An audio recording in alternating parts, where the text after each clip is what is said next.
क्या आप जानते हैं कि खाना खाने के बाद ब्रश करना कितना इम्पोर्टेंट है और कितनी समय तक हमें ब्रश करना चाहिए? डॉक्टर साहब, जो दांत पीले हो जाते हैं कईयों के, उसके लिए लोग वाइटनिंग करवाते हैं। क्या वाइटनिंग एडवाइजेबल है? अपने पेशेंट्स को ये बोलता हूँ कि जहाँ तक है, अगर बहुत ज़्यादा आपको ज़रूरत है तो ही करवाइए ब्लीच, अदरवाइज़ ब्लीचिंग की ज़रूरत नहीं है। डॉक्टर साहब, एक और इम्पॉर्टेंट चीज़ है, जो हमारे दांतों के आगे पीछे वाइट सा क्या बोलते हैं, स्केलिंग सी होती है, जम जाती है। कई लोग बोलते हैं कि स्केलिंग करानी चाहिए और कई लोग बोलते हैं कि ना ना ना ना बिल्कुल नहीं करानी चाहिए। स्केलिंग कराने ये से पता दांत वीक हो कौन से लोग बोलते हैं नाना बिल्कुल नहीं करानी वीक हो जाते चाहिए? हैं दांत। जिन्होंने टाइमली उसको स्केलिंग को नहीं कराया होता। कि आप अगर डेंटिस्ट्री में कोई ऐसा टूल बनाना चाहो तो आप ऐसा कौन सा टूल बनाओगे जो कि एकदम डिफरेंट हो, जो अभी तक अवेलेबल नहीं है, जो आप अपनी सोच सकते हो?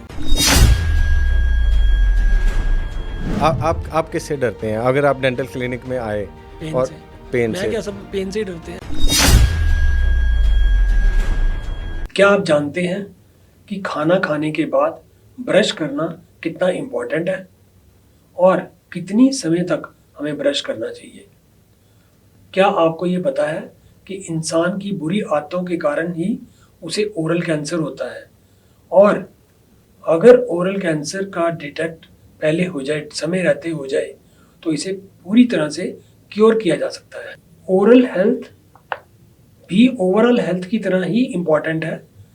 अगर ओरल हेल्थ की तरफ ध्यान ना दिया जाए तो वो कई सारी खतरनाक बीमारियां इंसान को लग सकती हैं। इसी विषय पर हमने आज बात की डॉक्टर राघव वर्मा से, जो कि पठानकोट और धर्मशाला में प्राइवेट प्रैक्टिस तो कर ही रहे हैं, वो इसके अलावा वो जाइगोमेटिक इम्प्लांट सर्जरी के लिए विश्व भर में जाने जाते हैं।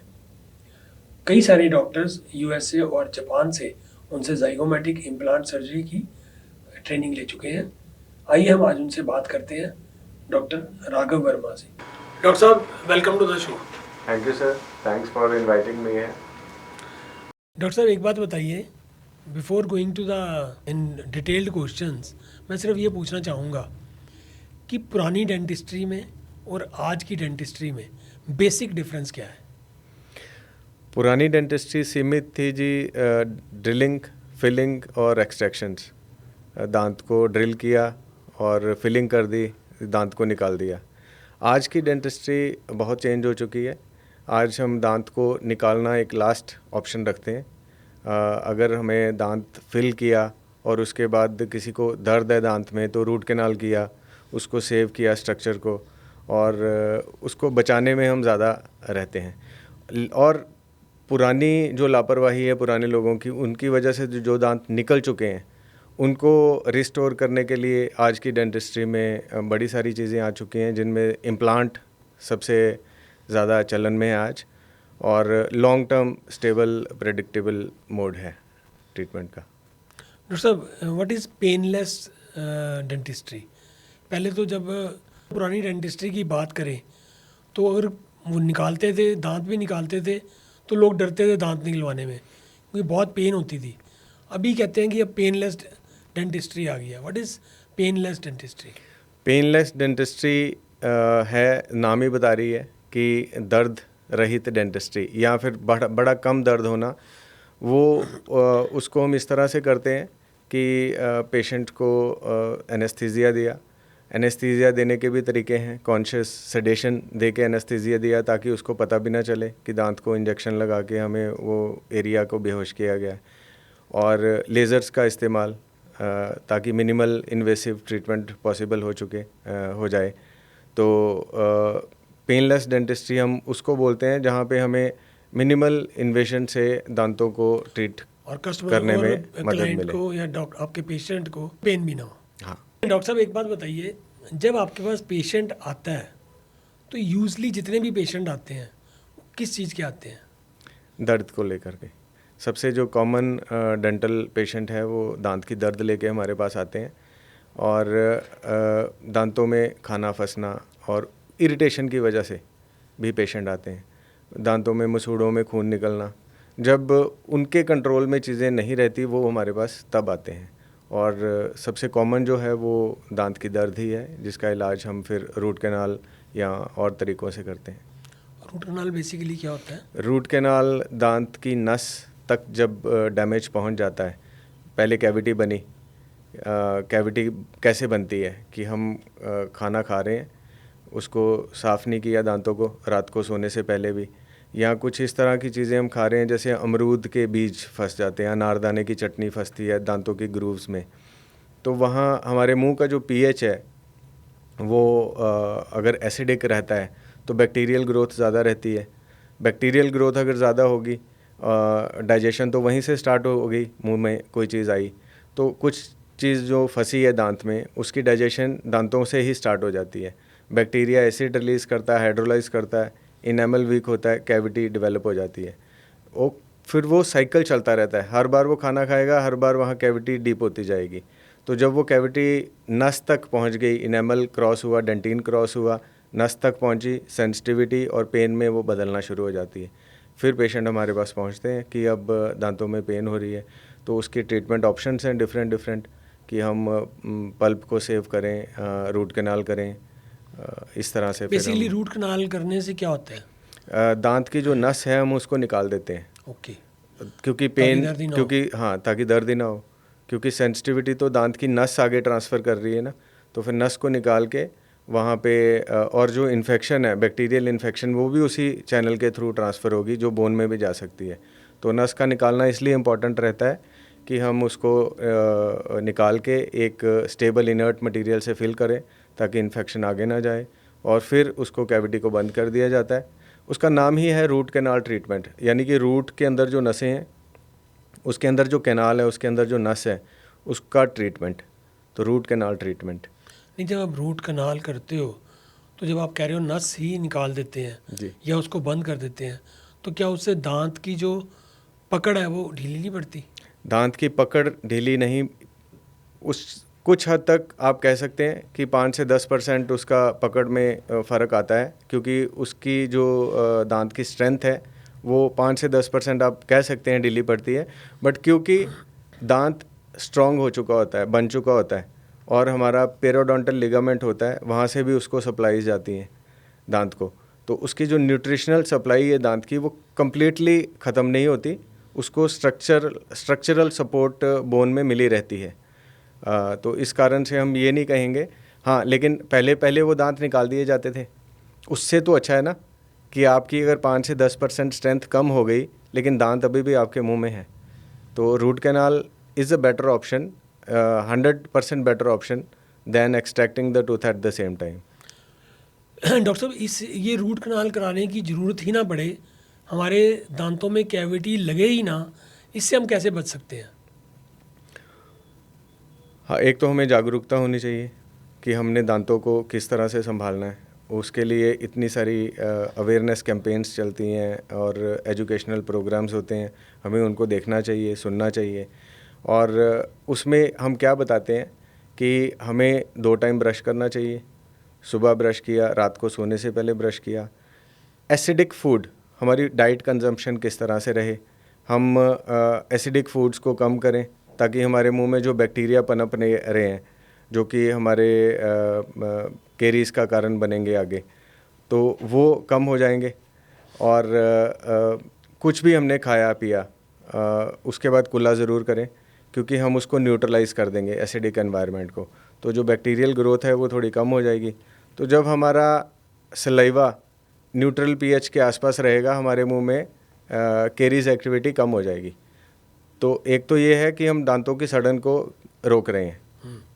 दूसरा कि हम किस तरह से हम इसको और आगे रोकें, तो कुछ भी हम खाते हैं उसके बाद कुल्ला करें, रात को सोने से पहले ब्रश करें।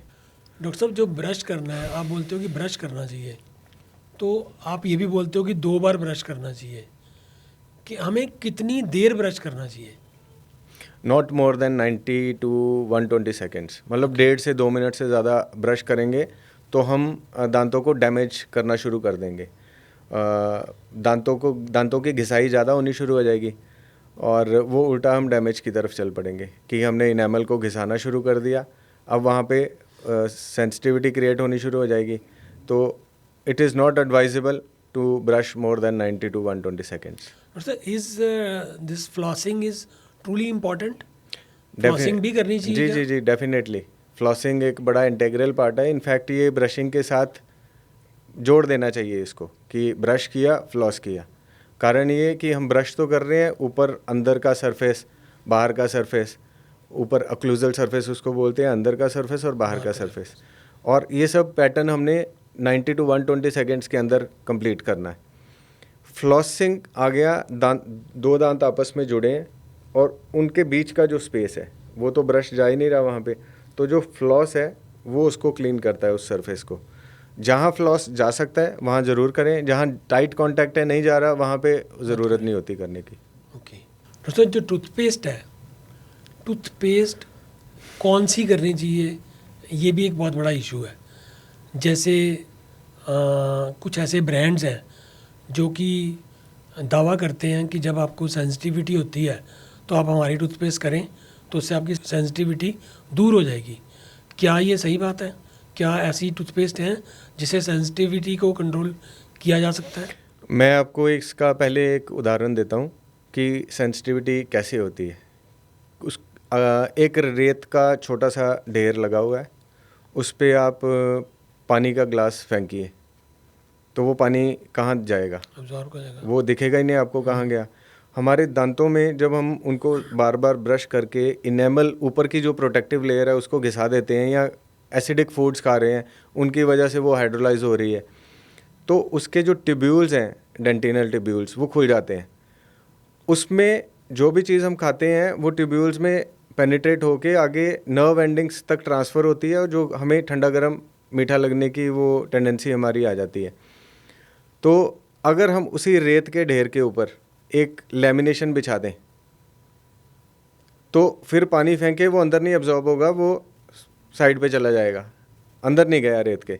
उसी तरह जो फ्लोराइड वाली टूथपेस्ट है वो क्या करती हैं, फ्लोराइड उन ट्यूब्यूल्स को, उन पोर्स को ब्लॉक कर देता है, एक लेमिनेशन कर देता है उनकी, तो वहाँ पे वो आगे ट्रांसफ़र नहीं होती जो भी सेंसिटिविटी का कारण है। तो मतलब फ़ायदा होता है उसका? बिल्कुल जी, अगर सही मात्रा में हम उसको इस्तेमाल करें, और हमें पेस्ट कोई खानी नहीं होती कि हमने उसको किया और अंदर कर लिया, हमने सिर्फ उसको मुंह में रखना है। आजकल ठीक है ज़्यादा देर हम मुंह में नहीं रख सकते तो हमारी ट्रेस बनती हैं जिनको हम नाइट गार्ड्स या ओक्लूजल ट्रेस बोलते हैं। उसमें पेस्ट को लोड किया, दांतों में लगाई 5 से 6 मिनट तक एक टाइम पे, और उसको उतारा और कुल्ला कर लिया। उससे क्या कि जो टूथपेस्ट है वो दांतों के कांटेक्ट में रही, वो घुल के आपके मुंह में नहीं आई, तो इजी एप्लीकेशन हो जाती है उससे। ब्रश करने की जरूरत नहीं है? ब्रश तो करना है आपको। अच्छा। वो ब्रश तो करना है, लेकिन जो फ्लोराइड एप्लीकेशन टूथपेस्ट की अगर आपने प्रॉपरली लेनी है तो आपको जब वो ठंडा गर्म लगने वाली बात है। वो टेंडेंसी आएगी तो आप उसी पेस्ट को ट्रे में डाल के भी लोड कर सकते हैं। और डॉक्टर साहब, जो दांत पीले हो जाते हैं कईयों के, उसके लिए लोग वाइटनिंग करवाते हैं, क्या वाइटनिंग एडवाइजेबल है?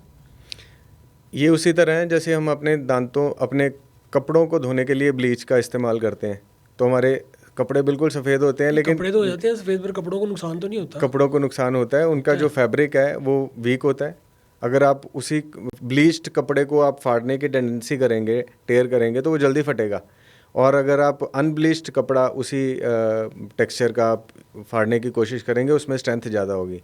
तो उसी तरह ब्लीचिंग एजेंट्स होते हैं, वो दांतों के ट्यूब्यूल्स को खोलते हैं, जैसे मैंने बात की आपसे अभी, तो फिर जाके वो स्टेन्स को रिमूव करते हैं।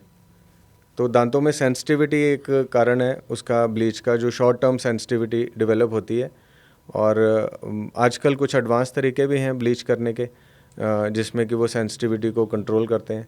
तो जहाँ तक मैं अपने पेशेंट्स को ये बोलता हूँ कि जहाँ तक है, अगर बहुत ज़्यादा आपको ज़रूरत है तो ही करवाइए ब्लीच, अदरवाइज़ ब्लीचिंग की ज़रूरत नहीं है। कभी कभार किया जा सकते हैं? हाँ, कभी कभार कर सकते हैं। डॉक्टर साहब, पुराने टाइम में एक ऐड चलती थी, राजू तुम्हारे दांत तुम्हारे दांत, राजू तुम्हारे दांत मोतियों की तरह चमकते हैं। वो कहता था क्यों ना चमके, जी क्योंकि जी जी मैं बिल्कुल। दंत मंजन हाँ पर्टिकुलर दंत मंजन करता हूँ, हाँ। इसलिए चमकते हैं। तो व्हाट डू यू से कि दंत मंजन करना चाहिए या नहीं करना चाहिए?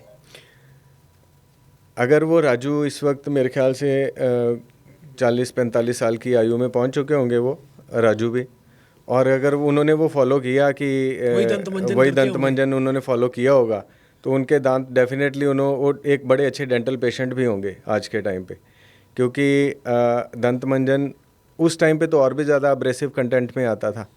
तो मैं नहीं मानता कि दंत मंजन जो है करना वो चाहिए। एडवाइजेबल है, क्योंकि उसमें अब्रेसिव कंटेंट ज़्यादा होने के कारण और हम ज़्यादा देर तक उसको इस्तेमाल करते हैं तो उसका दांतों पे इफ़ेक्ट आता है। आपने ज़्यादा देर की बात की तो मुझे याद आया, कई लोग नशे के लिए भी दंत मंजन का यूज़ जी करते हैं जी। और काफ़ी देर तक लगे रहते हैं, हाँ बिल्कुल। लेडीज़ भी जेंट्स भी। हमारे देहात अगर एरियाज़ देहाती एरियाज़ आप देखें रूरल बेल्ट्स को भी, तो वहाँ पे लेडीज़ और जेंट्स भी आधा आधा घंटा दांत को रगड़ने में लगे रहते हैं उंगलियों के साथ, क्योंकि उसमें टोबैको होता है और वो उनको एक एडिक्शन का कारण बनता है और किसी को पता भी नहीं चलता कि वो नशा कर रहे हैं।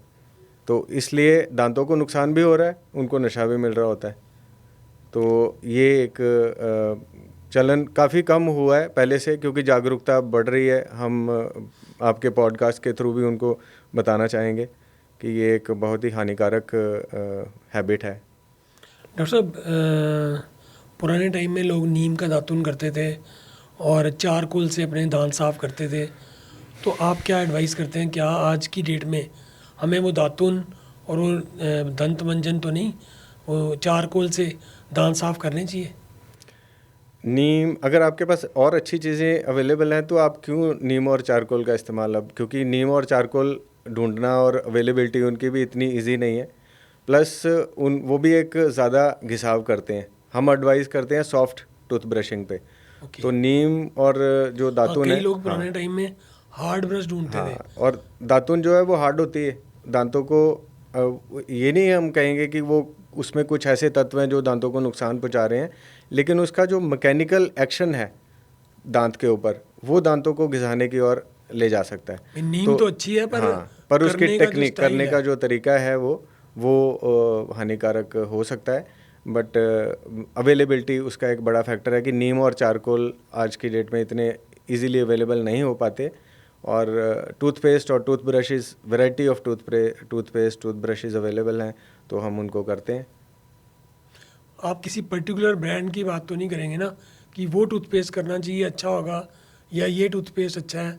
देर are an number of brands, do you recommend some brand कि वो टूथपेस्ट अच्छा है या कोई सा भी टूथपेस्ट किया जा सकता है? मैं अपनी बात करूं तो मेरी डॉटर जो फ्लेवर उसको पसंद है वही घर में आ जाता है और हम वो करते हैं। मेरी वाइफ है जो जिनको जो फ्लेवर अच्छा लगता है वो घर में होता है, और इस तरह से हम सब लोग, मैं नहीं ये कह रहा कि मैं ही करता हूँ, हम सबकी टेंडेंसी यही रहती है कि जिसको जो फ्लेवर अच्छा लग रहा होता है वो उस तरह से उसके घर में वो टूथपेस्ट अवेलेबल रहती है। जो ब्रांड्स हैं जिनमें फ्लोराइड है, सेंसिटिविटी को दूर करने वाले तत्व हैं, टूथपेस्ट जो हम घर में रखते हैं वो कई फैक्टर्स पे डिपेंड करता है। हमारी पर्सनल प्रेफरेंस फ्लेवर को लेके, हमारा टूथब्रश जो है वो कुछ लोग सॉफ्ट पसंद करते हैं, कुछ मीडियम पसंद करते हैं, और जैसा पहले भी मैंने आपको बताया कि टाइम फैक्टर बड़ा इम्पॉर्टेंट है कि हम कितनी देर ब्रश कर रहे हैं। और अगर हम अपने घर पे फ्लोराइड कंटेनिंग टूथपेस्ट रखते हैं तो ऑब्वियस कोई कारण रहा है उसको रखने का, जो कि है सेंसिटिविटी। तो हमारे घरों में नॉर्मली सेंसिटिव टूथपेस्ट रहती हैं, डिसेंसिटाइजिंग एजेंट्स, माउथ वॉशेस रहते हैं, और फ्लेवर जिसको जो फ्लेवर पसंद होता है वो टूथपेस्ट रहती हैं। मैं फिर एक बार कहना चाहूँगा कि हमें ये सब चीज़ें, टाइम इसका बड़ा इम्पॉर्टेंट फैक्टर है कि कितने समय के लिए हम ये कर रहे हैं। Tooth brushing not more than 90 to 120 seconds, mouth wash 1 या 2 बार डाइल्यूट मैंने ये करके। पूछना ही था, माउथ वॉश को क्या रिकमेंड करते हैं आप, कभी करना चाहिए या नहीं करना चाहिए? कई डॉक्टर्स कहते हैं माउथ वॉश नहीं यूज़ करना चाहिए। वो कौन सा माउथ वॉश नहीं यूज़ करना चाहिए? जिसमें अल्कोहल होता है। तो अभी अल्कोहल फ्री माउथ वॉशेस हैं, वी कैन यूज़ दैम।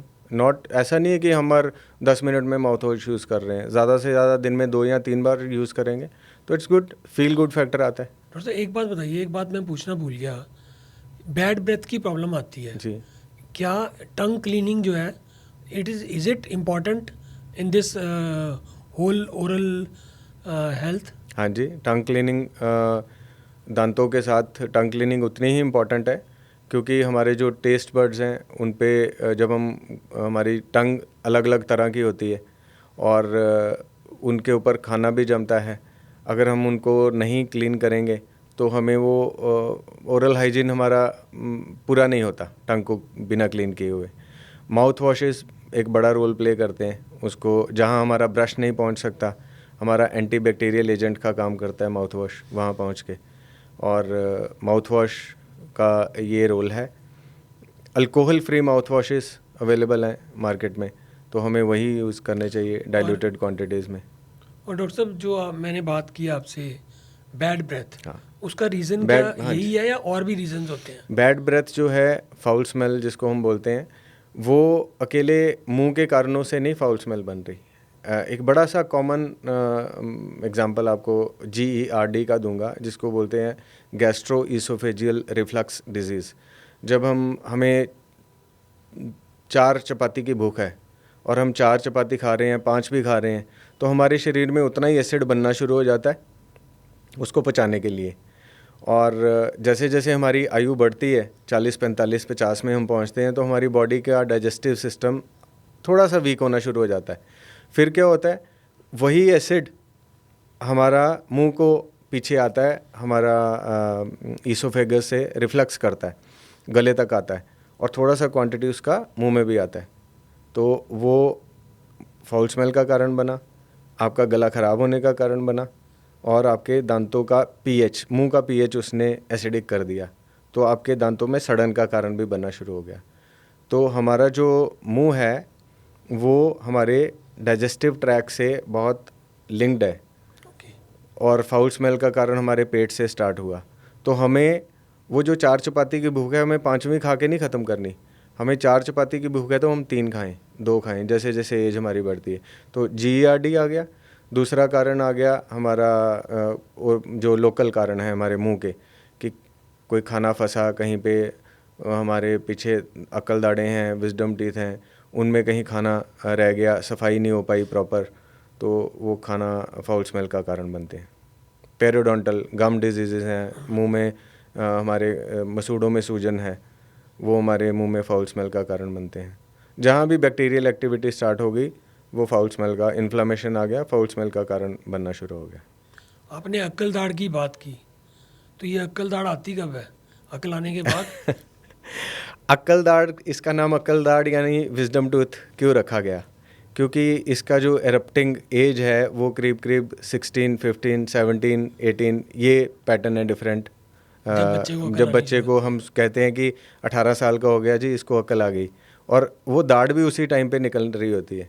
तो क्योंकि वो दोनों चीज़ें सेम प्रक्रिया जो है वो सेम टाइम पे हो रही है, तो उसको बोलते हैं अक्ल दाढ़ का नाम दे दिया। डॉक्टर साहब ये अक्ल दाढ़ के बारे में मैंने कहीं पढ़ा था कि जब पुराने टाइम में जो हमारे जबड़ा होता था बड़ा होता था, ये जो अक्ल दाढ़ है ये बेसिकली बड़ा जबड़ा होता था, क्योंकि उस टाइम लोग जो खाते थे वो यही कंदमूल, मांस मछली मार के खाना, जानवर मार के खाना, तो हमारे मुंह में जो जबड़ा था वो बड़ा होता था।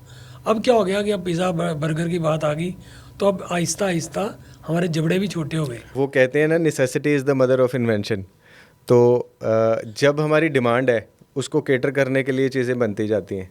उस टाइम पे क्या होता था कि हम कच्ची चीज़ें ज़्यादा खाते थे, हमारे जबड़े भी बड़े होते थे, हाइट भी बड़ी होती थी, लंबे लंबे लोग होते थे। तो जैसे जैसे हम कंफर्ट जोन में आते गए, हमारी चीज़ें भी वैसी होती गई। इसकी एग्जांपल मैं छोटी सी देता हूँ कि अगर कहीं से दाढ़ निकल जाए और वो दाढ़ अगर आपकी कुछ टाइम में ना लगे, तो वो हड्डी सिकुड़नी शुरू हो जाती है, क्योंकि वहाँ पे उसको पता है कि यहाँ पे फंक्शन नहीं हो रहा, यहाँ पे लोड नहीं आ रहा, तो ये सिकुड़नी शुरू हो जाती है। अगर आप टाइम रहते वहाँ पे उसको दांत लगवा लेते हो, तो हड्डी का जो वॉल्यूम है, उसकी हाइट है, वो बनी रहती है उस तरह से। उसी तरह जो हमारी ज़रूरतों के अकॉर्डिंग हम उस चीज़ को नहीं कर रहे, तो हमारी वो चीज़ें छोटी होती गई। जैसे हमारा जबड़ा छोटा होता गया, और जैसे आप बता रहे हैं, अगर किसी की अक्ल दाढ़ ठीक हो, रहने दी जाए, तो उसका जबड़ा तो बड़ा हो जाएगा, उसको तो कुछ भी खा सकता है वो। कोई फ़र्क पड़ेगा उसके ईटिंग पैटर्न में कहें, या उसकी मतलब इजी हो जाएगा उसके लिए कुछ खाना? आजकल अक्ल दाढ़ों की, विजडम टीथ की ज़्यादा प्रॉब्लम्स क्यों आ रही हैं? क्योंकि जबड़ा छोटा हो गया। हाँ, और जबड़ा छोटा, जब पहले से छोटा हुआ, दाढ़ों का पैटर्न वैसा है, तो पूरी दाढ़ें मुंह में आ गई। अब वो वहाँ पे एवोल्यूशन होता गया विद टाइम, तो वहाँ पे जो दाढ़ है उसको पता है कि मैंने निकलना है, तो वो फंस फुस के निकलती है लास्ट में। टेढ़ी मेढ़ी। तो टेढ़ी मेढ़ी उसने अपना मुंह बनाना है 5 से 6 अच्छा, साल, निकलती 8 साल। सबकी है सर? कईयों में नहीं भी होती। अच्छा, उनको अकल हाँ, कंजेनिटली वो मिसिंग होती हैं, अकल दाढ़ें, या कुछ दांत भी इस तरह से आगे के भी मिसिंग होते हैं। पर हम अकल दाढ़ की बात कर रहे हैं, तो अकल दाढ़ जो है वो निकलती है। आजकल ज़्यादा पेनफुल इसलिए होती हैं क्योंकि आजकल जबड़े का साइज़ पहले से थोड़ा कम होना शुरू हो गया। धीरे धीरे आगे आने वाले समय में क्या पता अकल दाढ़ें निकले भी नहीं। अच्छा डॉक्टर साहब, एक और इम्पॉर्टेंट चीज़ है, जो हमारे दांतों के आगे पीछे वाइट वाइट सा क्या बोलते हैं, स्केलिंग सी होती है, जम जाती है। कई लोग बोलते हैं कि स्केलिंग करानी चाहिए, और कई लोग बोलते हैं कि ना ना ना ना, बिल्कुल नहीं करानी चाहिए। स्केलिंग कराने ये से पता दांत वीक हो जाते हैं। कौन से लोग बोलते हैं नाना बिल्कुल नहीं करानी वीक हो जाते हैं चाहिए? दांत। जिन्होंने टाइमली उसको स्केलिंग को नहीं कराया होता। जो लोग वेट करते रहते हैं कि वो, पहले मैं ये बताता हूँ कि वो स्केलिंग पथरी होती क्या है। एक जग है, उसमें आप पानी घोलते जाओ, चीनी घोलते जाओ, मिलाते जाओ, और एक टाइम के बाद वो चीनी जो है वो सेटल होनी शुरू हो जाती है नीचे, उसका सैचुरेशन पॉइंट आ जाता है, तो वो नीचे ठहरनी शुरू हो गई। हम जब सोते हैं रात को, तो हमारा जो मिनरल कंटेंट है सलाइवा में, वो सेटल होना शुरू हो जाता है किसी हार्ड सरफेस पे। तो हार्ड सरफेस तो दांत ही हैं हमारे, वहाँ टंग के नीचे हमारे सलाइवरी ग्लैंड से वो जो सलाइवा सिक्रेट होता है वो रुकता है। दिन में हम बोल रहे हैं, खा पी रहे हैं, कुछ कर रहे हैं, तो वो अपना घूमता रहता है। उसमें क्या होता है, जब सलाइवा ठहर रहा है तो मिनरल्स डिपॉजिट होते हैं दांतों के नीचे। बैक्टीरिया भी मुंह में है तो बैक्टीरियल डिपॉजिट्स भी आते हैं, और वो रूप ले लेते हैं कैलकुलस का, तो वो जमना शुरू हो जाती है वहाँ पे। अगर किसी के दांतों में स्पेस ज़्यादा है तो वो वहाँ पे ज़्यादा ठहरनी शुरू हो जाएगी। वो डिफरेंट अनाटमीज़ हैं दांतों की, उस तरह से वो जमता है।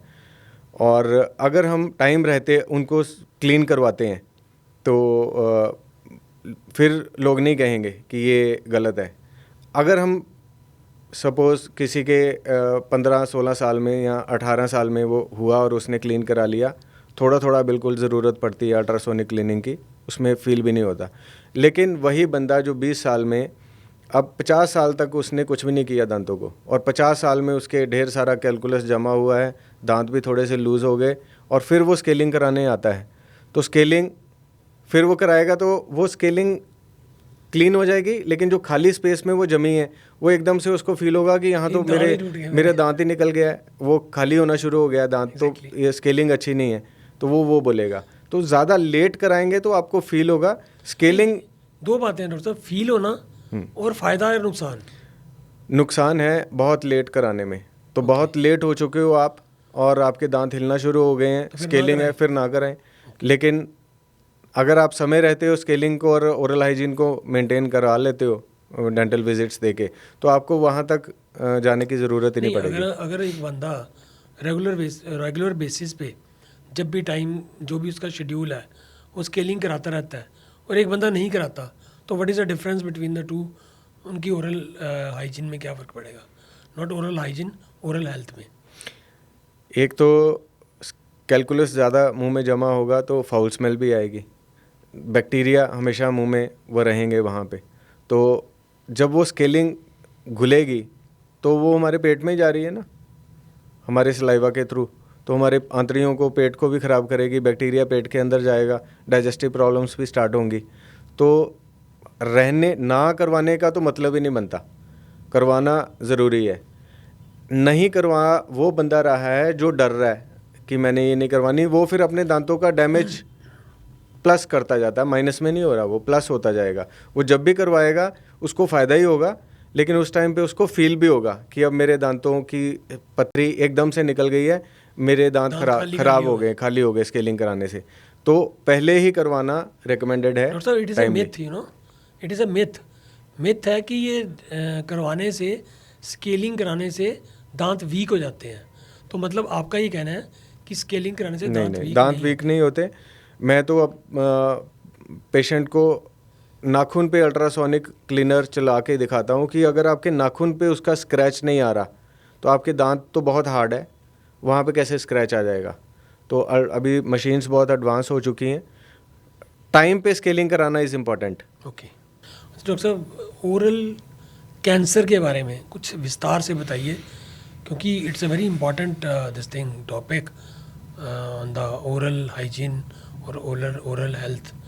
तो ओरल कैंसर जो है वो एक भयावह डरावनी चीज़ है, जो अगर कैंसर वैसे ही हाँ डरावना है हाँ सर? हाँ, अगर वो क्या आपने पहले पूछा कि डेंटिस्ट्री में क्या भयानक हो सकता है, तो ओरल कैंसर डेंटिस्ट्री में बहुत भयानक हो सकता है, और इसके बड़े सारे कारण हैं कि क्यों होता है ये ओरल कैंसर।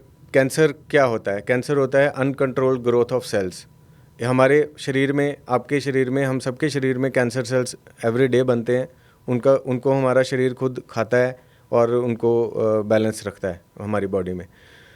इम्यूनिटी का स्ट्रांग होना बहुत ज़रूरी फैक्टर है इसमें।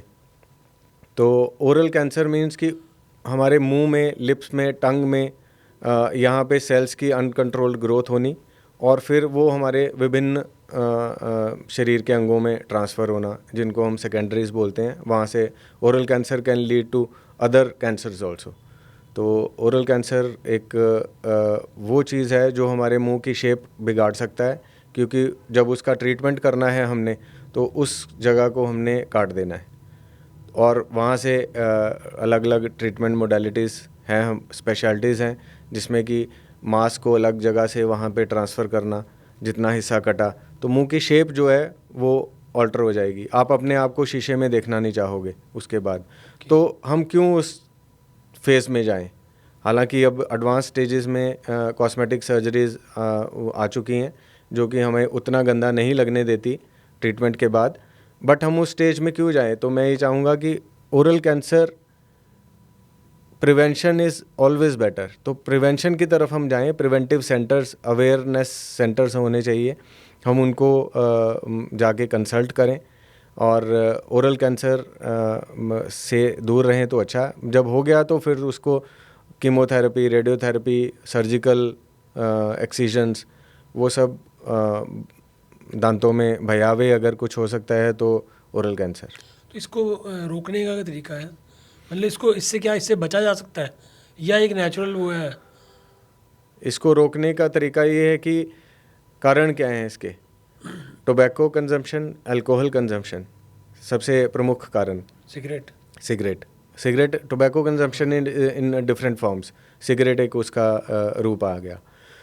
तो अल्कोहल हमारी इम्यूनिटी को वीक करता है, कैंसर सेल्स को हमारा जो शरीर खुद मार रहा है उसको, इम्यूनिटी को वीक कर दिया, तो वो कैंसर सेल्स की ग्रोथ को बढ़ावा दे दिया उसने। टोबैको में हमारे डीएनए चेंज करता है टोबैको, उसमें इस तरह के रसायन हैं जो हमारे डीएनए को चेंज करते हैं। तो ये चीज़ें हमें, टोबैको और अल्कोहल तो बिल्कुल नहीं लेना चाहिए। इस तरह के हमें गैजेट्स और वो इलेक्ट्रॉनिक जो एडवर्टीज़मेंट्स आती हैं, टीवी एडवर्टीज़मेंट्स जैसे आती हैं, ये जुमा केसरी, हाँ, पान मसाला, राज दरबार और बिल्कुल भी विमल पान हमारी मसाला। सेलिब्रिटीज़ को ये बढ़ावा नहीं देना चाहिए, क्योंकि यूथ उनको देख के इंस्पायर हो रहा है। जो वो बोलेंगे हमारा यूथ उसको फॉलो करेगा।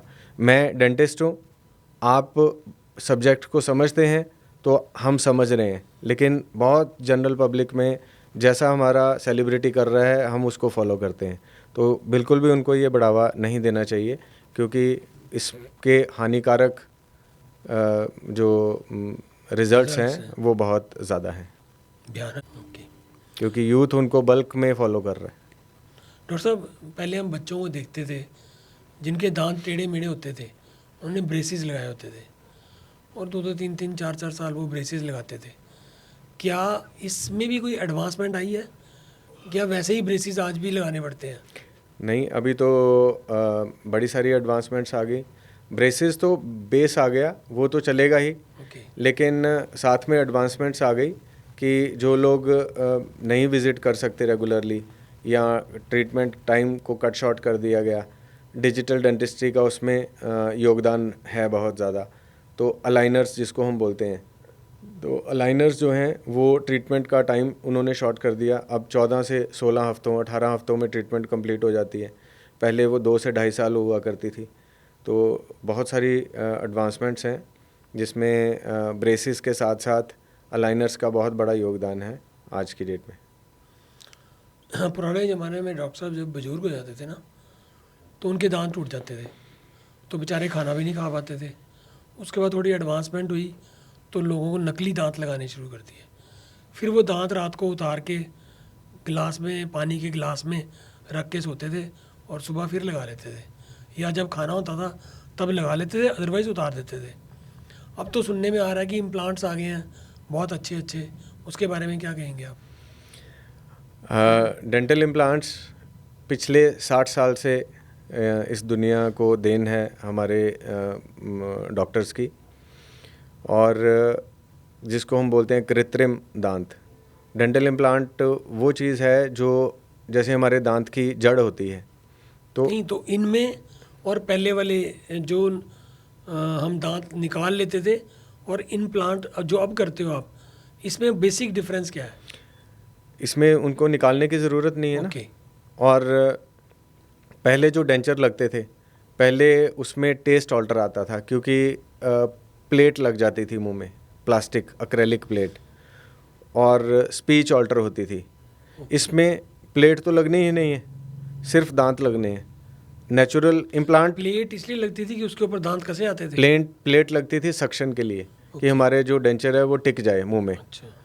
फ्लैंजेस एरिया को, हमारे जो मुंह की जबड़े की हड्डी है उसमें वो उसी तरह की शेप लेके सक्शन की तरह बैठ जाता था, और मुंह में दिखता नहीं था। दिखने तो दांत ही हैं, लेकिन अंदर तो पूरा हमारा तालू ढका होता था। ओके। तो जब आप खाना खाओगे तो हमारे तालू को टच नहीं करेगा जीभ हमारी, वो प्लेट को टच करेगी तालू में। ओके। तो एक नेचुरल फीलिंग नहीं रहती थी।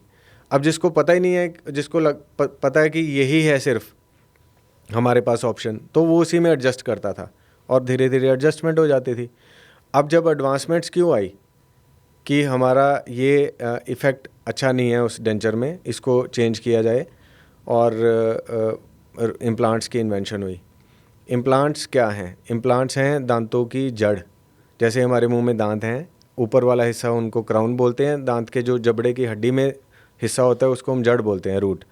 तो रूट को बोलते हैं इम्प्लांट, जो आर्टिफिशियल रूट है, और जो ऊपर क्राउन लग रहा है उसको वो दांत का हिस्सा आ गया। तो हम प्लेट कहीं नहीं है इसमें, तो आपकी जो स्पीच ऑल्टर नहीं होनी, आपका टेस्ट ऑल्टर नहीं होना, प्लस आपको बार बार निकालने और डालने के लिए दांत रखने नहीं पड़ेंगे, वो आपके मुंह में फिक्स रहेंगे। तो एक बड़ा लॉन्ग टर्म स्टेबल ऑप्शन, एक देन है हमारे डॉक्टर्स की, जिसको हम डेंटल इम्प्लांटोलॉजी बोलते हैं, और इससे बेहतर टूथ रिप्लेसमेंट ऑप्शन आज की डेट में अवेलेबल नहीं है। डॉक्टर साहब, ऐसा कोई आपने यूनिक या चैलेंजिंग केस किया हो जिससे कि दूसरे के मतलब उसको बहुत खुशी मिली हो? आपने ब्रेसिस के बारे में पूछा, और ब्रेसिस हो या हाँ डेंटल से कुछ भी हाँ, रिलेटेड, आपने कुछ भी आपने हो? आपने ब्रेसिस के बारे हाँ, में पूछा पूछा, था। ये उसी से रिलेटेड मेरे को एक केस याद आया अभी, और हमेशा ही याद रहता है वो।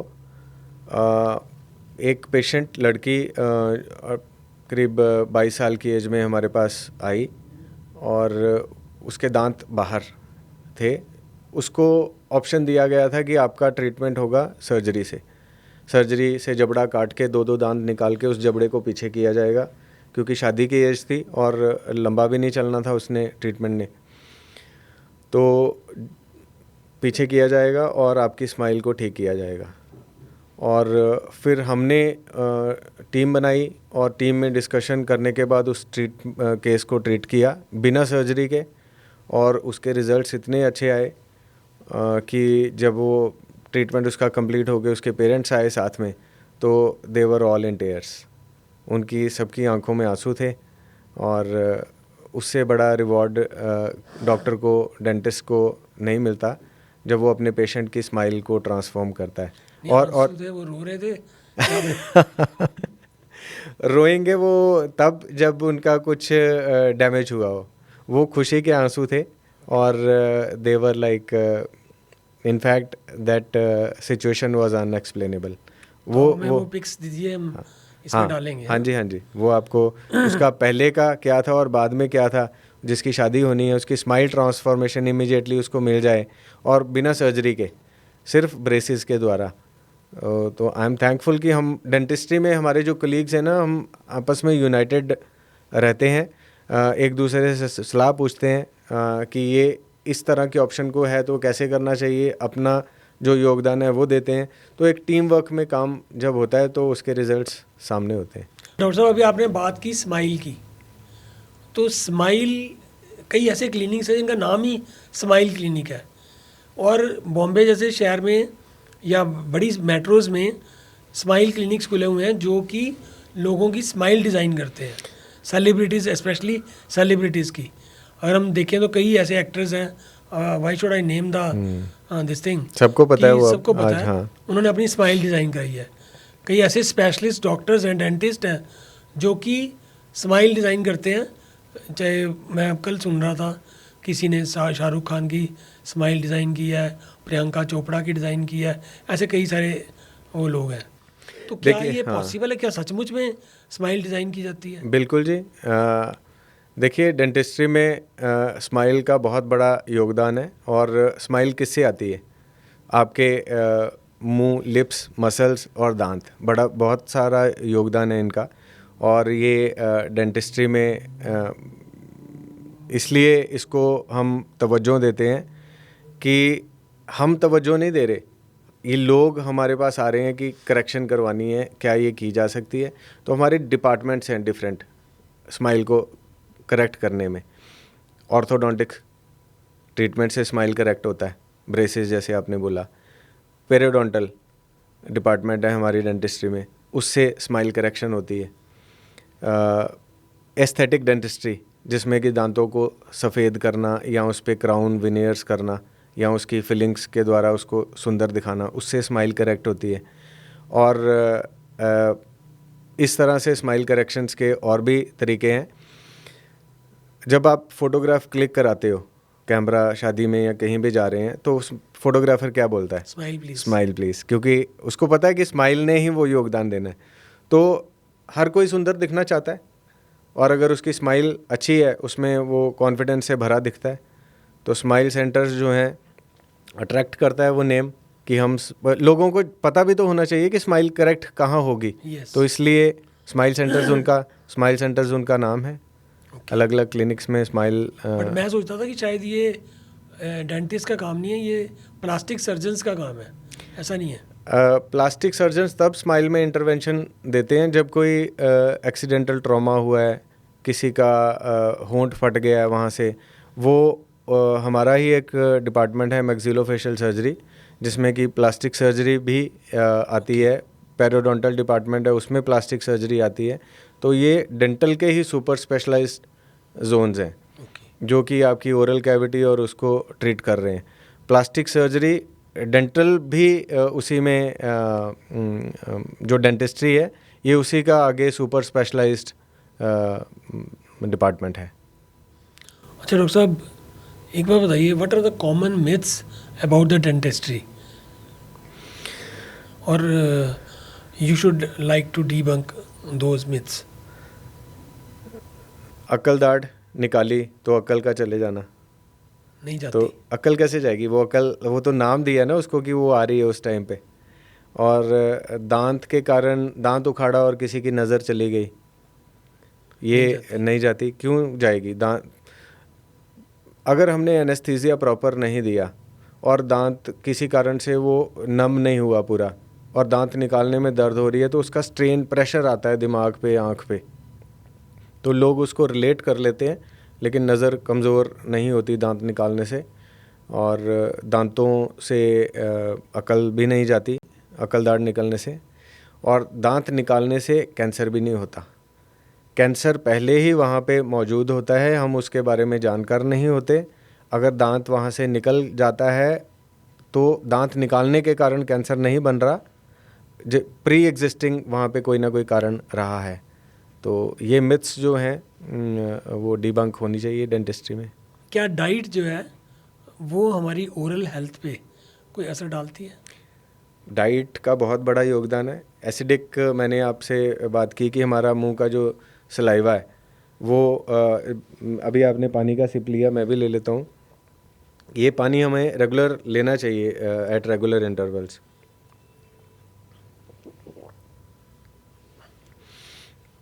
हमने कितनी देर बात की होगी? इसमें हमारा मुंह का जो सलाइवा है वो एसिडिक, हाँ, हमारा सलाइवा जो 6.5 to 7 के बीच में रहता है, स्लाइटली एसिडिक होता है। जितना हम इसको स्टेगनेंट रखेंगे, बोलेंगे नहीं, तो ये एसिडिक में कन्वर्ट होना शुरू हो जाएगा, बैक्टीरियल ग्रोथ होनी शुरू हो जाएगी वहाँ पे। इसीलिए तो आप रात को सोते हो तो सुबह उठते हो तो फाउल स्मेल होती है मुंह में, क्योंकि बैक्टीरियल एक्टिविटी हो रही होती है उस टाइम पे रात को। तभी तो कहते हैं कि रात को सोने से पहले ब्रश करके सोना चाहिए, क्योंकि अगर मुंह में कहीं खाना फंसा है, उसको बैक्टीरियल ग्रोथ भी मिल गई, फेवरेबल एनवायरनमेंट मिल गई, केरियस प्रोसेस शुरू हो जाएगा रात को। तो वो कैविटीज़ में धीरे धीरे, ये नहीं कि रातों रात ही कैविटी लग जानी है, 5 साल 10 साल यही प्रोसेस फॉलो हुआ होगा तो वो कैविटी बननी शुरू हो गई, दांतों में सड़न बननी शुरू हो गई। तो डाइट का योगदान, एसिडिक नहीं होना चाहिए हमारा। हम सॉफ्ट ड्रिंक्स लेते हैं, पिज़्ज़ा बर्गर लेते हैं, रिफाइंड फूड प्रोडक्ट्स लेते हैं, शुगर कंटेनिंग डाइट्स लेते हैं, तो ये सब चीज़ें बैक्टीरिया को बढ़ाती हैं। प्लस जितने हम फाइबर वाले भोजन, फाइबर वाली चीज़ें खाएंगे, हमारी मैकेनिकल एक्टिविटी भी तो बढ़ेगी दांतों की। तो दांतों में जितनी हम दांतों से चबा के कोई चीज़ खाएंगे, उतनी हमारी दांतों के, वो आगे बोन को मैसेज भेजता है कि इसको, ये इस तरह का खाना खाता है तो इसके दांत और स्ट्रॉन्ग रखो नीचे से। जितना हम पिज़्ज़ा बर्गर की तरफ जाएंगे, वो नीचे मैसेज ही नहीं जाता आगे ब्रेन को और बोन को कि उसको पता है ये खाना ही सॉफ्ट खाता है, तो उसके दांत ही कमज़ोर होने शुरू हो जाते हैं। तो डाइट का बहुत बड़ा योगदान है हमारे खाने में, जो एसिडिक और अल्कलाइन का बैलेंस मेंटेन करना। दोस्तों, क्या ये बात सच है कि जो हमारे ह्यूमन टीथ हैं, ये जो हैं ये वेजिटेरियन खाने के लिए बने हैं, नॉन वेज के लिए नहीं बने? क्योंकि जितने जानवर हैं उनके टीथ आगे से बड़े होते हैं, क्योंकि वो मीट वीट खाते हैं, शिकार मार के खाते हैं। पहले तो पहले पहले ऐसे ही होता था। पहले आप इंसानों का भी एवोल्यूशन देखें तो उनके भी दांत तीखे होते थे, कैनाइन बड़े होते थे, स्ट्रॉन्ग होते थे। आज की डेट में भी जो लोग मांस का ज़्यादा सेवन करते हैं, उनके दांत उस तरह के हैं अभी भी। लेकिन एवोल्यूशन हो रहा है डे बाय डे, तो उसमें दांतों की सॉफ्टनेस, जैसे खाना हम खाते हैं उसी तरह के हमारे दांत बनना शुरू हो गए हैं अब। तो ये तो है ही। डॉक्टर साहब, ओरल हेल्थ और ओवरऑल हेल्थ, इसमें क्या कनेक्शन है? Oral health and overall general health, इसमें क्या कनेक्शन है? ओरल कैविटी जो हमारी है वो गेटवे कंसिडर की जाती है, कि कोई घर में आया, उसका गेट के थ्रू एंट्री है उसकी। तो हमारे मुंह के थ्रू ही वो चीज़ें जानी है जो हम पेट में डाल रहे हैं। ज़्यादा आप फाइबर युक्त भोजन खाएंगे और चबा चबा के खाएंगे तो हमारे पेट को उतना ही कम काम करना पड़ेगा।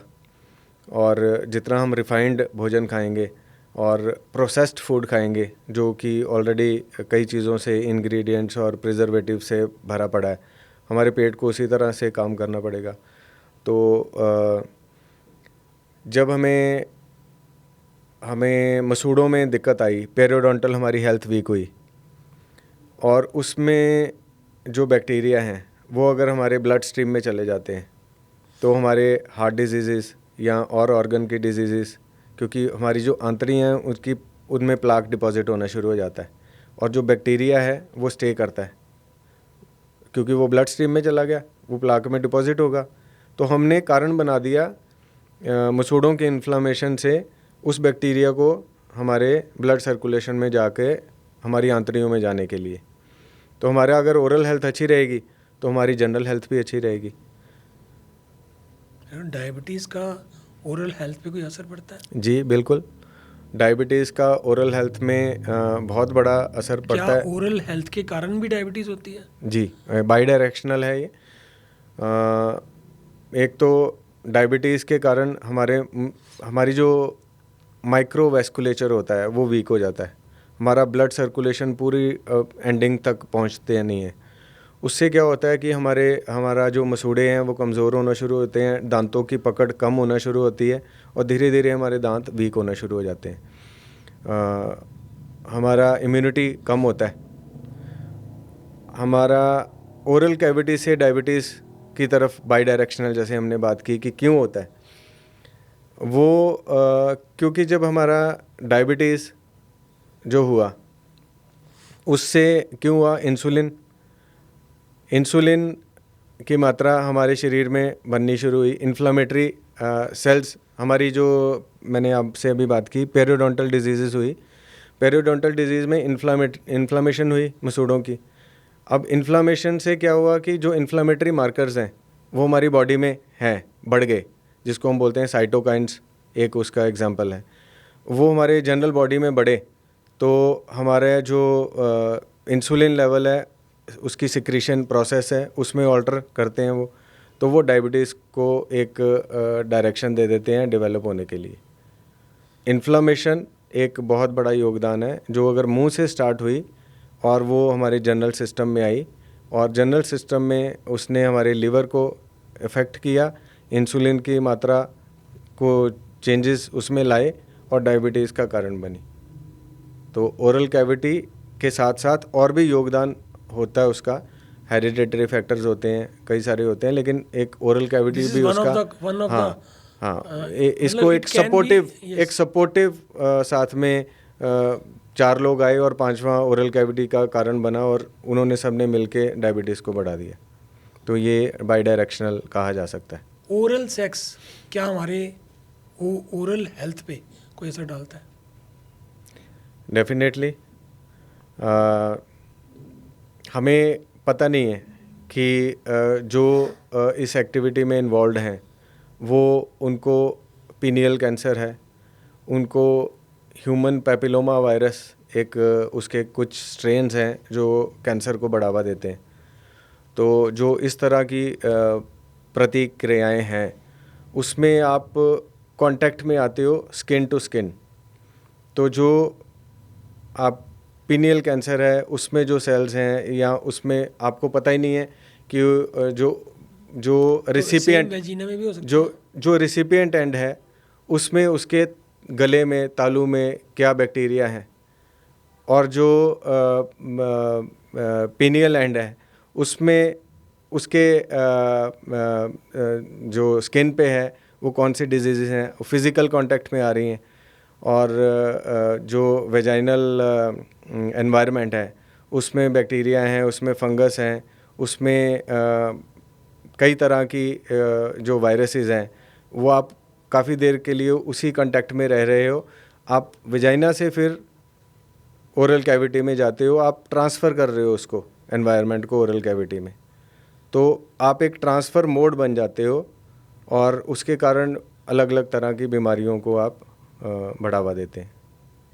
फिर उसके कारण क्या होता है कि जो हमारे ओरल कैविटी में डिजीज़ या अलग तरह की, जैसे कैंडिडा एक उसका एग्जांपल आता है, ओरल थ्रश, और वो जब डेवलप होती हैं तो फिर वो अगर आपकी इम्यूनिटी अच्छी है तो आप उससे बच जाते हो, अगर इम्यूनिटी लोअर डाउन है तो फिर वो बढ़ती बढ़ती आपको और बीमारियों में ले जाती है।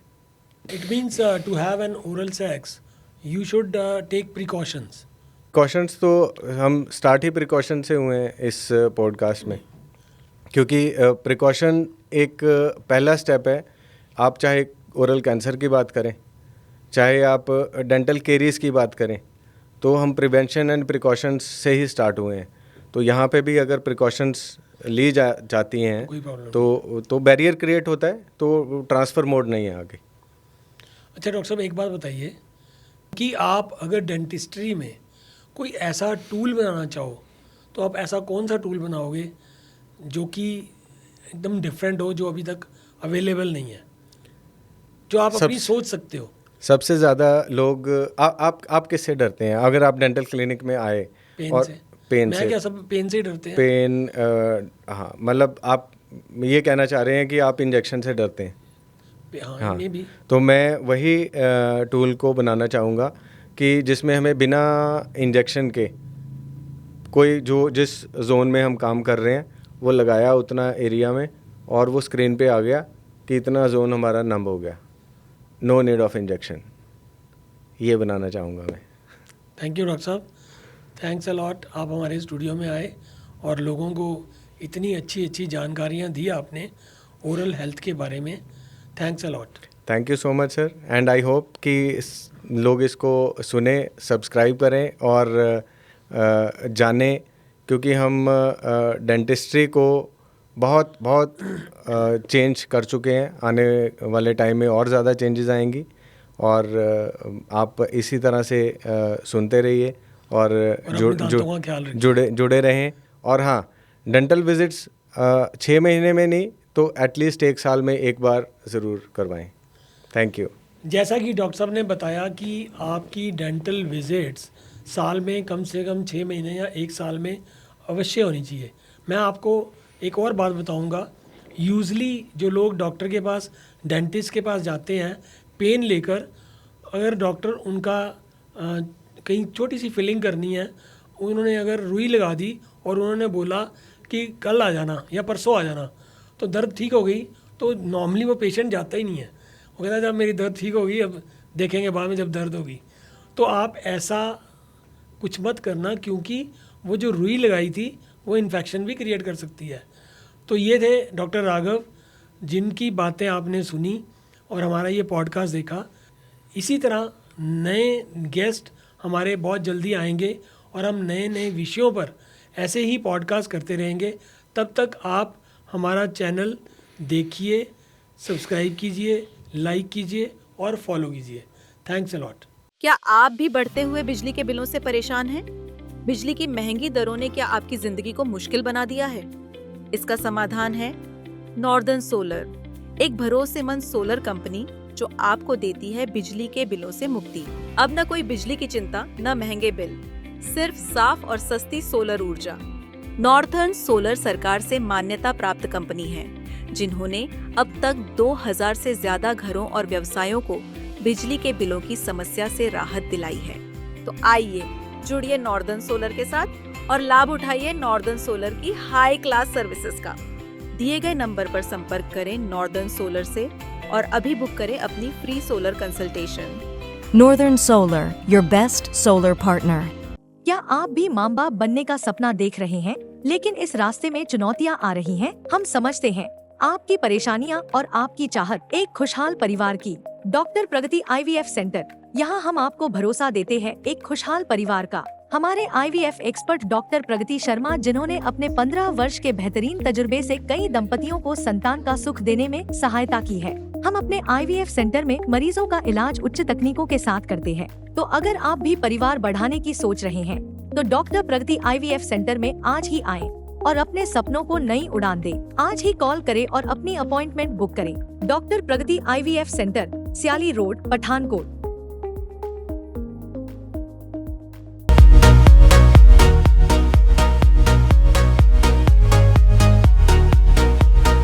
प्रभदयाल गजाधारी ज्वेलर्स, जो है पिछले 75 सालों से आप सभी का भरोसा, आपकी खुशियों के साथ। आशापूर्णी मंदिर, पठानकोट से Manchanda tower, Dalhousie road. Prabhdayal Gajadhari jewellers, जो है पिछले 75 सालों से आप सभी का भरोसा, आपकी खुशियों के साथ। आशापूर्णी मंदिर, पठानकोट से Manchanda tower, Dalhousie road. Prabhdayal Gajadhari jewellers, जो है पिछले 75 सालों से आप सभी का भरोसा, आपकी खुशियों के साथ। आशापूर्णी मंदिर, पठानकोट से मनचंदा टावर, ढलोजी रोड। कहीं सुना है रिटेल की दुकान पर होलसेल का दाम? जी हाँ, नव्या लेकर आया है डिजाइनर सूट्स, कुर्तीज और फैब्रिक्स। सबसे सस्ता, सबसे अच्छा, defence road, Mamun, Pathankot. Contact 96141 96141।